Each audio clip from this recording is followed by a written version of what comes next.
Le 10h midi, Sud Radio Média, Christine Bouillot, Gilles Gansman. Bonjour à toutes, bonjour à tous. Ravi de vous retrouver, Gilles Gansman. Bonjour Gilles, ça va mieux? Oui, un petit peu. On sent que, voilà. J'ai toujours une voix un petit peu virile. C'est-à-dire que les allergies de printemps, c'est terrifiant, voilà. Et j'espère que ça va aller mieux de jour en jour. Dans un instant, une petite info télé avec la disparition d'une légende de la télé. Deux infos télé, disparition de Daniel Bilalian, je vais en parler dans mon zapping, et puis l'élection qui a été annoncée de Delphine Ernotte, qui a été réélue par l'Arcom, et pour 5 ans de la présidence de France Télévisions. Élection pour 5 ans, s'il n'y a pas entre-temps une réforme, sachant que la ministre de la Culture voudrait fusionner... Serpent de mer, de tout ça. Et est-ce qu'il y aura un nouveau président pour gérer la nouvelle holding? Ça, c'est la question.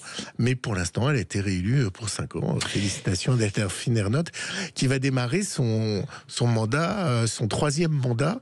Et c'est plutôt bien que ça bouge pas tout le temps au service public. Parce que la force d'M6 et de TF1, c'est d'avoir des dirigeants depuis très longtemps. Qui durent longtemps, et TF1 qui se porte très bien, notamment avec ses soirées Mask Singer. Et on reçoit ce matin le producteur de cette émission qui cartonne, Anthony Meunier. Bonjour Anthony. Bonjour, merci de me recevoir. Alors ça cartonne, vous êtes un producteur très heureux. Absolument. En lévitation. Quand il y a autant de travail de la part de dizaines, voire de centaines de personnes, voir le succès arriver, ça fait plaisir. Ça veut dire Singer quoi? marche très bien depuis longtemps, mais là, cette saison, c'est vraiment... Ça veut dire quoi? Les gens ont envie de...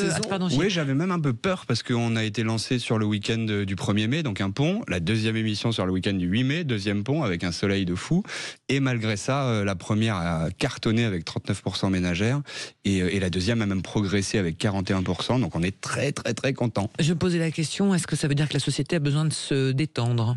Oui, je pense. Je crois que Mask Singer, c'est avant tout un jeu, donc ça marche depuis le lancement, ça fait 5 ans et demi maintenant, mais oui, je crois que dans le monde dans lequel on vit, on a encore plus envie de rire, encore plus envie de jouer, encore plus envie de se détendre et de passer du temps ensemble, parce que c'est une émission vraiment parfaite pour l'écoute conjointe, puisqu'on passe son temps à discuter de ses pronostics, etc. Et à jouer en famille. Et à jouer en famille, exactement. Chacun a son avis. Et oui, je crois que la période actuelle nous aide, parce que les gens ont besoin de se détendre, et Mask Singer est parfait pour ça. Puis en plus, on a cette année un jury vraiment extrêmement drôle, ce qui est le cas depuis un moment, mais on a vraiment 4 humoristes. Et je crois que c'est vraiment ce qu'il faut aux gens en ce moment. Et donc l'arrivée d'Élodie Pou est couronnée de succès. On est très contents. C'est clair. Allez, on va en parler dans un instant longuement avec vous, Anthony Meunier, notre invité ce matin, mais pour l'instant c'est l'heure du zapping. Sud Radio Média, l'instant zapping. On vient juste de l'apprendre, donc la mort du journaliste Daniel Bilalian à l'âge de 78 ans. Il a été présentateur du journal à antenne de midi, et puis ensuite du 20h à plusieurs reprises. Et patron des sports. Et il deviendra ensuite directeur des sports. Vous savez pendant combien de temps? Plus de 15 ans, c'est un des directeurs de sport qui a été le plus long dans une maison compliquée à France Télévisions. 15 ans directeur des sports. On écoute Daniel Bilalian qui présente un journal. Madame, monsieur, bonjour. Les Français votent donc depuis ce matin à 8h pour élire leur président de la République. L'homme qui pendant 7 années gouvernera la France. Face à face, 2 hommes qui se sont déjà affrontés une fois en 1974. Et ce soir encore, le score risque d'être serré. Et puis Daniel Bilalian, il avait présenté aussi Star à la barre, une émission produite par Thierry Ardisson.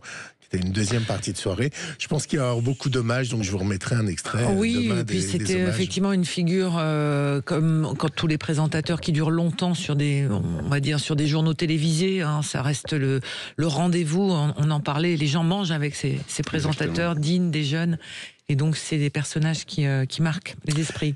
Battu à plate couture les 3h20 d'Emmanuel Macron. Hier, la chaîne parlementaire a diffusé les 5h20. Pas que, oui. Ah ouais, 5h20 d'audition de François Bayrou sur l'affaire Betaram pour la commission de l'Assemblée. Alors c'est une vraie série Netflix, où Bayrou serait un peu la victime que l'on veut tuer. C'est un peu la position qu'il a prise. On l'écoute.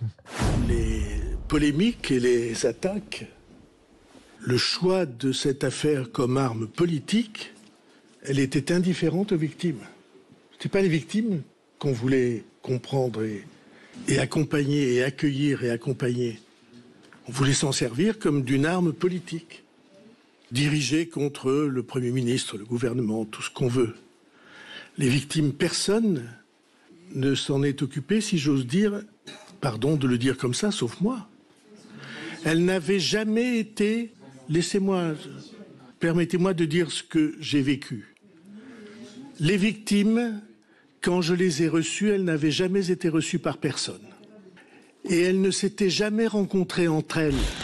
Ouais. J'imagine que vous allez revenir avec vos débatteurs sur ce qui s'est passé hier sur cette audition de François Bayrou. Alors, je ne vais pas vous interroger sur François Bayrou, bien évidemment. D'autant que je n'ai pas regardé son audition. Oui, donc je serais bien en replay, ça marche. 5 heures, c'est un peu long. Mais par contre, j'ai une question pour vous. Est-ce qu'un jour, il y aura un politique derrière les peluches ? C'est arrivé, puisque David Douillet avait été ministre des Sports et était là.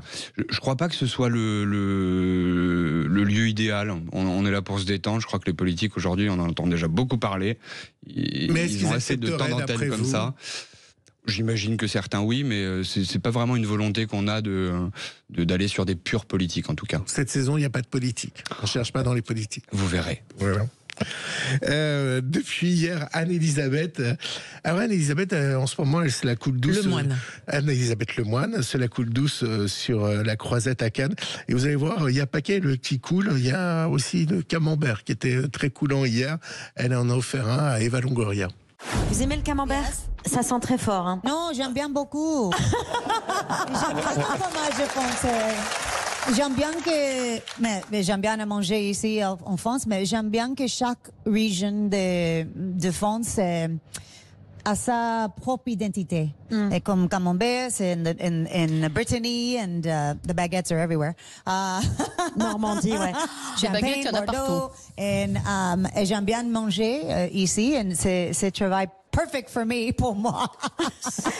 You know, the first thing I learned in French. Première chose que j'ai apprise en français, c'était bleu comme la vache qui pisse. Il pleut comme vache qui pisse. Il pleut comme une vache qui pisse. Ouais, là, c'est juste un fromage de vache. C'était un moment assez drôle. Oui, c'est drôle. Puis Eva Longoria a quand même une personnalité. Ouais, c'était pas gratuit, l'histoire du camembert, parce qu'elle est venue présenter une série où elle va à la découverte des spécialités de différents pays dans le monde. Voilà pourquoi on lui a offert un camembert. Vous, les stars américaines, on pourra en parler après. Mais oui, parce que ce vendredi, on a une star américaine dans américaine. Internationale, pardon. Ah, voilà, c'est fait. Voilà, allez, je vous balance une info. Allez, hop, ça y est, je l'ai piégé. Je suis Mais trop, on a eu aussi d'ailleurs une Desperate Housewife. Oui, on a eu Terry Hatcher qui était venu nous rendre visite sous le costume de la coccinelle. Bon, il y aura peut-être un jour Eva Longoria, qui sait. Peut-être. Terry Hatcher qui était incroyable. Peut-être ce soir. Demain soir. Elle était incroyable, non ? Elle était géniale. D'ailleurs, on est resté très proche. C'est quelqu'un d'incroyable qui s'est mise au français depuis. Et elle avait vraiment fait le job de façon hyper investie. Elle chantait du Nina Simone a cappella. C'était incroyable. Il y a une différence entre les artistes français et les artistes étrangers dans ce genre d'émission, dans leur investissement. On sent toujours sur les stars internationales qu'il y a une espèce de volonté de travail vraiment très très carrée qui est impressionnante, quoi. Ils ont l'habitude de faire le show, de chanter, danser, d'apprendre, de travailler, de faire un truc vraiment très très au carré. Très agréable pour nous. Alors, on va le voir avec vous. Les stars viennent faire le show dans Masked Singer, ou parfois dans Danse avec les stars, ou les traites. C'est vrai que de plus en plus de vedettes sont sollicitées par ce style d'émission. Adil Rami, qui était dans les traites et Danse avec les stars, s'est confié sur M6. Sur M6, s'est confié sur ses expériences à Mouloud Achour dans Click sur Canal+. J'ai reçu une éducation financière parce qu'il y a plein de joueurs de foot qui, dès qu'ils sont à la retraite, ils se rendent compte qu'ils n'ont plus rien. On n'avait pas d'argent, donc on ne savait pas comment m'éduquer sur ça. Mais la chance que j'ai, c'est d'être dans cette famille-là, entouré de ma maman, de mes 2 sœurs et de mon frère, qui protègent mon argent aujourd'hui. Elle protège mon argent, elle s'occupe de mes investissements, de tous mes achats immobiliers. L'immobilier, c'est le bon placement. Oui, pour moi, l'immobilier, c'est valeur sûre. On pourrait croire que je suis prétentieux, mais j'ai l'impression que le meilleur investissement, c'est moi, ma personne. Parce que Danse avec les stars, les traîtres, Twitch, c'est de la rentabilité. Je rentabilise avec ma personne, mon énergie, ma manière de parler. Ça me ramène des sponsors. Donc en fait, tu as fait d'Adil Rami une marque. Une marque, peut-être. Aujourd'hui, je suis conscient que je marche bien. Les sportifs, c'est... Là, on entend Adil Rami, il parle de la suite de sa carrière, il faut rentabiliser, mais les sportifs, vous avez parlé de David Douillet, sont des bons clients pour ce genre d'émission comme Masked Singer. Absolument. Les sportifs, c'est quelque part des héros, donc c'est chouette, c'est des icônes. D'ailleurs, vous verrez cette saison des stars, notamment des JO 2024. Des médaillés. Très très fiers de les accueillir, ouais. Et ouais, je crois que c'est les sportifs, c'est des profils qui vraiment cochent les cases des enfants aux grands-parents. Ça réunit tout le monde, on l'a vu pendant les JO. C'est consensuel. Ouais, c'est très fédérateur. On peut, autant il y a des profils comme des youtubeurs que les jeunes connaissent et les personnes âgées connaissent moins. Les sportifs, ça a quand même ce truc de tout le monde les connaît. Et j'imagine qu'en 7 ans, ils acceptent maintenant, 7 ans après, plus facilement ce genre d'émission. C'était un peu ma crainte au tout début de Masked Singer, de se dire mais ça va être difficile de convaincre les gens, c'est quand même une émission un peu folle, et on sent vraiment chaque saison c'est plus facile. Et je crois qu'avec le casting qu'on a cette année, qui est vraiment le casting le plus exceptionnel depuis le début de Masked Singer, ce sera encore plus facile l'année prochaine. Vous vous souvenez de Charles de la Starac, Christine? Alors, il y a plus d'un mois, j'avais pas eu le temps de le placer, il a sorti un single, et alors l'originalité de ce single, c'est que c'est une reprise d'une chanson qui à l'époque avait sorti un candidat qui s'appelle Philippe Campion. Donc la chanson elle n'a pas vraiment fonctionné, mais ce qui est drôle, c'est que Philippe Campion était candidat cette année à The Voice.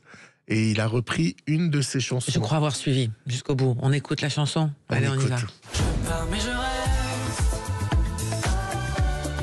Je pars mais je reste. Il y a un petit peu de Christophe Willem là-dedans, je trouve. Moi j'aime bien le titre.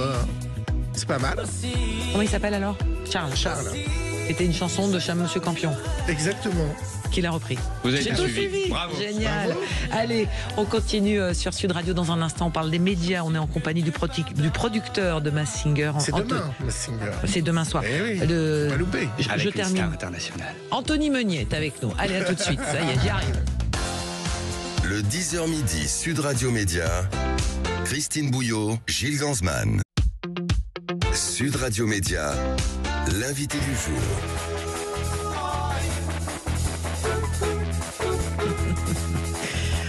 Oui, un petit peu de légèreté dans cette folle ambiance aujourd'hui. Demain soir, donc sur TF1, Masked Singer revient avec un nouveau numéro, 21h10.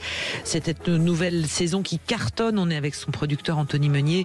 Masked Singer, donc qui cartonne, on le sait aussi, présenté par Masked Singer avec... présenté par Camille Combal. Qu'est-ce que j'ai dit? Masked Singer. Camille Combal. Un casting très drôle au niveau du jury. Donc sans doute, et vous dites, un ça jury fait partie. Super drôle avec Camille.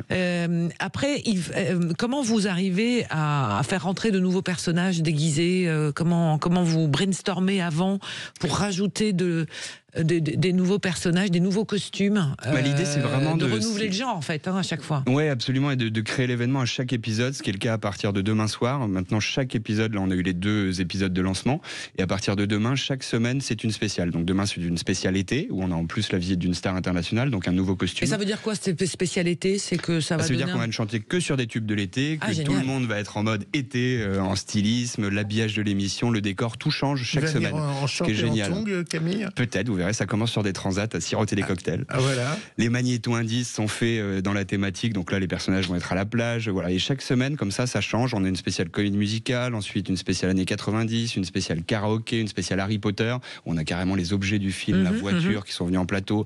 Voilà, chaque semaine on crée l'événement et on ajoute un nouveau costume à chaque fois. Donc on aura d'ailleurs 3 stars internationales cette année. Donc il y en a une demain, puis une encore un peu plus tard. Des enquêteurs guests. Voilà, chaque semaine on est sûr d'avoir de la nouveauté de l'événement. Et aujourd'hui, et cette année, vous êtes très content et très fier du casting. Ah ouais, vraiment. Alors déjà, on a un il y a eu palmarès Patrick dingue. Sébastien. Ouais, très content. Qui fait c'est pas pas toutes une les icône émissions. de la télévision, exactement. Ouais. Et en plus, qui est sorti de là avec des mots, je l'ai entendu dans la presse, il était dithyrambique sur les équipes et sur l'émission, et c'est quand même un des plus grands professionnels. Moi, depuis que je travaille, je connais Patrick Sébastien. C'est flatteur, donc ça fait plaisir. Alors, qu'est-ce qui est arrivé à la dame de cœur? Alors, vous l'avez laissé au montage à la fin de sa prestation. Oui. Je vais expliquer pour les gens qui n'ont pas regardé. À la fin de sa prestation, elle a eu un problème de respiration. Vous auriez pu couper. C'était son premier passage et le masque était vraiment très proche montage, de son visage. Je me suis dit. Bon, parce que je pense que les gens aiment voir toutes les facettes d'une émission. Donc Moi, j'aime pas quand c'est trop propre et c'est arrivé, donc pourquoi pas le montrer aux gens. Il y a pas de, on n'a rien à cacher. Ouais, elle avait du mal à respirer, donc elle s'est retournée pour lever son masque et donc si vous avez vu, les équipes ont bondi avec des parapluies géants pour la cacher et ça a donné lieu à une petite blague de Chantal assez drôle. Oui, en disant que c'était une chieuse. C'est ça. Et je ne peux pas vous en dire plus, mais ce sera très drôle le jour du démasquage. Ah oui, parce qu'elle va se venger, j'imagine, la personnalité. Mais c'est très compliqué d'être sous ce masque pour celui-ci, oui, parce que ça arrive de temps en temps d'avoir des masques qui sont vraiment proches du visage. Et en plus, la Dame de Cœur, c'est un masque comme on avait eu sur la Sorcière qui était Zao, où il y a plusieurs masques, c'est-à-dire qu'on peut changer le visage, retirer. Et donc, c'est très proche du visage. Et le premier jour où on le porte, il y a besoin d'ajustement. Et là, elle s'en est rendue compte sur scène qu'elle a du mal à respirer. Donc, on a fait ce qu'il fallait pour rajouter des petites mousses, l'écarter. Et on a repris le fil du tournage. Comment vous trouvez les personnalités étrangères? C'est-à-dire, est-ce qu'elles sont faciles à convaincre? Est-ce que vous passez par un agent? Vous les avez en direct? Oui, on passe toujours par un agent parce que moi j'ai pas de numéro direct de star international de cette envergure. Mais oui, c'est assez facile de les convaincre parce que, en tout cas, si elles ont l'envie au départ de chanter, on leur montre tout de suite que c'est une émission extrêmement feel good, familiale, où il n'y a aucun risque artistique, où elles peuvent travailler autant qu'elles veulent en amont et on est là pour faire plaisir au public. Donc non, c'est pas très compliqué. C'est pour ça qu'on arrive à avoir de très très jolis noms comme Terry Hatcher, on en parlait tout à l'heure, ou Seal, ou Anastasia, ou Melby des Spice Girls, ou Shaggy la semaine dernière. On écoute.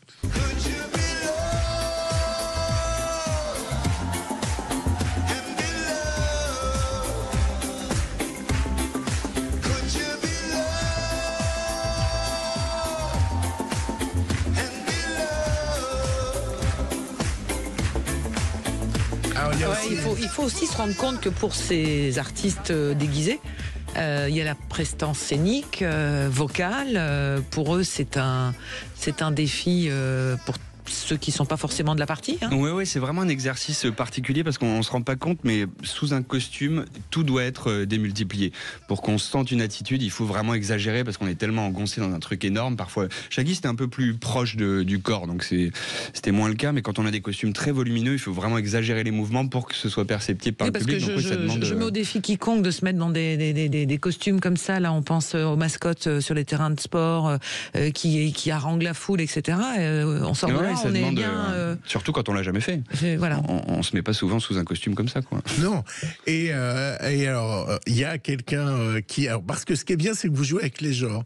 C'est-à-dire qu'on peut avoir moi j'appelle ça les peluches, une peluche féminine et avoir un homme dessous et inversement, tout est possible, exactement. On a même parfois deux personnes sous le même costume. Voilà, c'est le cas de l'autruche où d'après les gens du jury pensent que c'est Jean-Philippe Janssen qui serait en autruche, un grand foulard, et qui joue... Seule Chantal a la réponse puisqu'elle l'a kabouké, mais les autres, oui, pensent en effet à Jean-Philippe Janssen. On l'écoute, Jean-Philippe Janssen. Mais c'était qui? Mais c'était qui? Mais c'était qui? Mais c'était qui? C'est bien, on va l'avoir dans la tête toute la journée. Mais on reconnaît un peu sa voix, Jean-Philippe Janssen, quand même. Méfiez-vous, on a déjà eu des imitateurs excellents.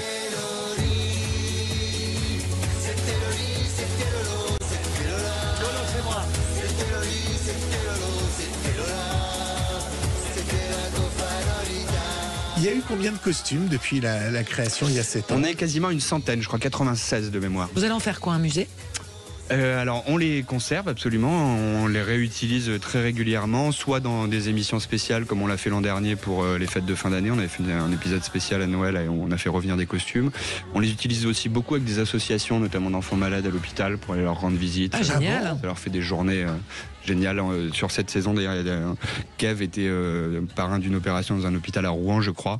Il m'a appelé en me disant on peut pas les faire venir sur le tournage demain, ils sont venus à une vingtaine. Voilà, c'est des moments qu'on peut leur offrir avec les costumes qui leur font un peu de gaieté dans la journée. Comment on fait pour faire un bon jury? Qu'est-ce qui fait la bonne mayonnaise? Alors nous, on a pris le parti de... Chez nous, c'est pas un jury d'abord, c'est vraiment des enquêteurs. Ils sont là dans la même position que le téléspectateur pour jouer, ils sont pas là pour juger, donner des notes. Donc le principal pour nous, c'est qu'il s'éclate à jouer, donc qu'il soit joueur et idéalement qu'il soit drôle. Et on est allé jusqu'au point d'avoir maintenant 4 humoristes. Ça, c'est devenu une obligation pour que justement il y ait ce tac au tac. Oui, exactement. On a envie de se marrer. Et en revanche, on n'a jamais de certitude. C'est-à-dire que le premier tournage avec Élodie Pou cette année, on n'est jamais sûr que la mayonnaise va prendre comme chaque année quand on modifie un peu le jury. Mais voilà, on a été très vite rassurés. Au bout de 5 minutes, c'était parti. Elle est géniale dans ce jury. Elle a une spontanéité, une fraîcheur. Elle apporte un truc différent des autres. Et voilà, chacun a son registre, mais il se complète hyper bien. C'est vraiment tout de suite la mayonnaise a pris, quoi. Laurent Ruquier a annoncé sa nouvelle émission sur T18. Oui, j'ai vu ça, qui va arriver sur T18. Est-ce que ça veut dire qu'il sera la saison prochaine dans Masked Singer? J'ai mon téléphone. Oh, là, c'est beaucoup trop tôt pour le dire. D'accord. On est au 3e épisode demain soir. La saison prochaine, ce sera en temps voulu. Mais je ne crois pas savoir qu'il est exclu ou quoi que ce soit. Voilà. Donc non, ça me paraît pas incompatible. Sachant qu'il présente la deuxième partie, on peut aussi parler de la deuxième partie où là, l'invité... Exactement, où il débriefe avec les célébrités masquées, puis on découvre toutes les coulisses de l'émission, les bêtisiers, l'enquête etc. continue. Exactement. Voilà, l'enquête continue qui est juste... Et il est excellent. C'est un programme parti pour durer pour combien de saisons? Parce que on est assez fidèles. Non, mais je pensais à un producteur le plus longtemps possible. Évidemment. C'est une émission. Mais qu'est-ce que vous dit la chaîne par rapport à ça, par les audiences? Très content de ses audiences. Il y a les retours publics, il y a les reprises sur les réseaux sociaux, il y a la partie commerciale. L'étude de téléspectateurs l'an dernier avait déjà été excellente, donc on est encore plus content que cette année ça marche encore mieux. Et en Corée, c'est une émission qui est arrivée à l'antenne en 2015, donc 4-5 ans avant nous. Et eux sont à l'antenne tous les dimanches de l'année, c'est-à-dire 50 fois par an. D'accord. Et c'est toujours à l'antenne et c'est toujours le même carton, donc longue vie à Masked Singer. Longue vie, il va falloir un Mais je crois que c'est un terrain de jeu assez génial pour la renouveler. Les costumes, quelles sont les petites mains qui se cachent derrière les fabricants de costumes? C'est une dizaine de personnes. Cette année, on a 7 ateliers différents. On avait commencé avec 2 en saison 1, qui sont toujours là parmi nous. Et chaque année, on tente, et c'est assez chouette parce que les nouveaux ateliers qui rentrent, à chaque fois, c'est des jeunes. Ils ont entre 20 et 30 ans, hein, vraiment.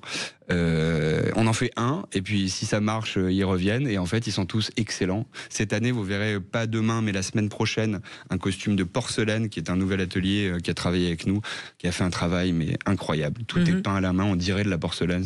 En fait, c'est un carnaval régulier que l'on retrouve à la télévision. Oui, exactement. C'est un peu ce qu'a dit Patrick Sébastien quand il était démasqué. Oui, mais ça fait plaisir et les gens adorent. Ça fait du bien. Et en moyenne, les costumes, c'est 4000 heures à 5000 heures de travail. Hein. Ça dépend vraiment des costumes, mais c'est beaucoup de travail. On se rend pas compte, mais c'est plusieurs dizaines de personnes. Le costume qui a été le plus compliqué à faire? La porcelaine que vous verrez la semaine prochaine est entièrement peinte à la main. C'est un niveau de détail et de minutie qui a demandé des centaines d'heures de travail. C'est assez incroyable. Et les stars ne repartent pas avec leurs costumes? Non. Mais par contre, il y a Chantal Goya qui vous a fait une demande, non? Oui, absolument. Elle nous l'a demandé l'an dernier et je crois que ça va se faire là, son prochain Palais des Congrès. Elle amènera son costume de popcorn sur scène. On découvre demain soir donc un nouveau numéro de Masked Singer. Merci Anthony Meunier d'être venu nous voir. Et c'est une spécialité, donc tous les titres. Exactement. On va faire la fête comme si c'était l'été. Et en plus, on a la venue d'une star internationale qui sera démasquée le soir même. Et donc américaine, hein, vous avez noté. Américaine. La star américaine, oui, c'est ça. Donc il faut chercher outre-Atlantique. Voilà, exactement. Bon, yes, of course.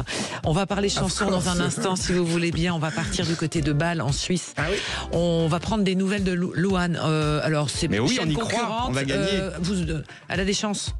Ah bah ouais, j'espère bien, depuis le temps qu'on attend ça. On veut l'Eurovision en France l'année prochaine. On veut l'Eurovision en France l'année prochaine. On va comment se passent les répétitions dans un instant. Merci beaucoup Anthony d'être passé nous voir sur Sud Radio. On parle d'Eurovision et de la prestation de Louane. Ce sera samedi soir à la télévision sur France Télévisions. Et ce soir. Bon, on en reparle dans un instant, Gilles. Oui, allez, à tout de suite sur Sud Radio. Et dans Le 10h midi, Sud Radio Média, Christine Bouillot, Gilles Gansman.